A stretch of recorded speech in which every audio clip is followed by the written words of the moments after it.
Hello everyone. In this part 3 of limits and derivatives, we are going to discuss method of evaluation of limits involving the trigonometric functions. So, to do the questions related to this, we have the three standard results. You have to remember these results to solve the questions. What is this? Limit x tends to 0, sin x upon x is equals to 1. In normal form, if we will observe this creating 0 upon 0, it means meaningless. But in actual, results are different. And the different result is this: limit x tends to 0, sin x upon x is equals to 1. This term is coming by proof only. We are not going to do the proof of this part right now because we have to use the result to solve the questions. What is another result? Limit x tends to 0, tan x upon x is equals to 1. And the third result is limit x tends to 0, cos x is equals to 1. Now, using this results, how we are going to solve the questions? Let's start with the question number 1a part.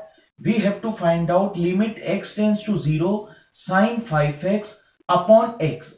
Now, to solve this type of questions, we have to always concentrate about the angles of the trigonometric functions. Here we have 5x. So, in this part, we have to make it this denominator 5x. For this, multiply by 5. It means 5 sin 5x upon 5x. Now 5 is constant. You can take it outside. If x tends to 0, obviously if x tends to 0, it implies that what is this? 5x also tends to 0. Therefore, we can write down limit 5x tends to 0 sin 5x upon 5x, which is equals to 1 only. It means 5 into 1 is equals to 5. So this is the way to do the solution of this question. Now the B part, we have to find out the value of limit x tends to 0 sin mx upon sin nx. Now what we are observing, we have sin mx upon sin nx. So we will make according to this angle, in denominator of sin mx, mx, and in denominator of sin nx, nx. For this, what we will do, limit x tends to 0, multiply by mx, and this is sin mx upon mx. And for this part, multiply by nx, and this is sin nx upon nx. Now this xx cancel out, m upon n is constant, so take it outside. Now x tends to 0, it means mx tends to 0. Therefore we can write down limit mx tends to 0 sin mx upon mx, and in denominator we have limit nx tends to 0 sin nx upon nx.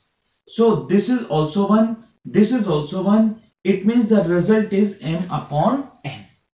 Now let's start to do the solution of question number 1 C part. In this question number 1 C part, we have to evaluate limit x tends to 0, 1 minus cos 2x upon x square. So limit C part, limit x tends to 0, 1 minus cos 2x upon x square. According to the identity, we know very well 1 minus cos 2x means 2 sin square x. Now this is 2 sin square x and this is x square. 2 is constant, take it outside, and you can write down this is sin nx, sin x upon x into sin x upon x.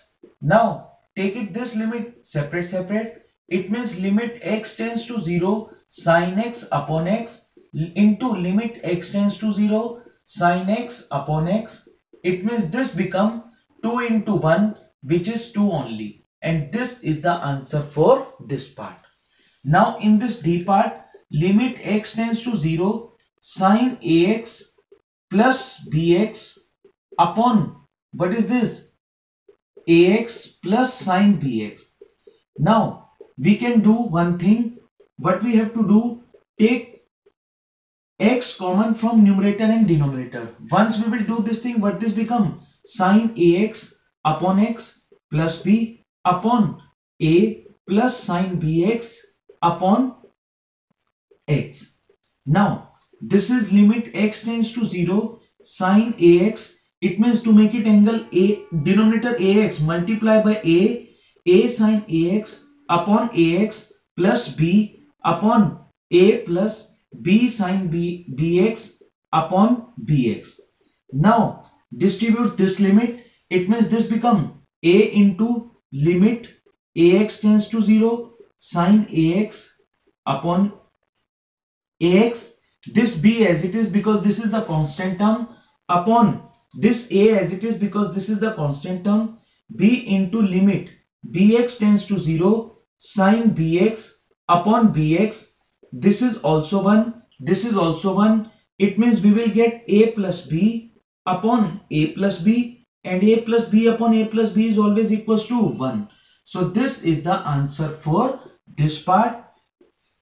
So in this way you have to solve the questions related to the trigonometric functions. Now let's start with the solution of question number 1 E part. In this question number 1 E part, what we are observing, we have limit x tends to 0 sine 2 sine x minus sine 2x upon, what is this, x cube. For this, first of all apply the identity. Limit x tends to 0 2 sine x, sine 2x means 2 sine x cos x. Now 2 sine x cos x, and this is x cube.